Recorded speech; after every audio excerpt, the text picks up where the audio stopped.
poważne, ciężkie. Ciężkie? To puść coś ten zobaczymy. Iga, ale tutaj Tutaj, pan Gunia. ci pokaże, podejdź do pana. Pan ci pokaże, jak wygląda to. Proszę. Fajne, nie? Ja. Złączamy. Siadaj tutaj sobie. I złączamy. O, zobaczcie, co pan robi. Zobaczcie. Zaraz nas pan będzie obsługa wodą chyba. O, Patryk gasi też pożar. Ojoj, Patryk. Julia, nie A co ty szkodzi, gasisz? sobie koło plazmacie. Co gasi?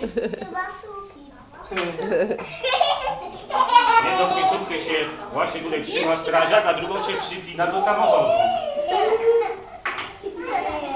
To tu jeszcze pokażę. Co ja tutaj mam? Kombinacja. Zobaczcie. Co ja tutaj mam? I przed czym chroni taka kominiarka? Ja już widziałam, jak wygląda człowiek w kominiarce. No tak, ale A kto jest roślin kominiarki? Też ma taką? Nie masz? A ja też mam z moim bratem takie...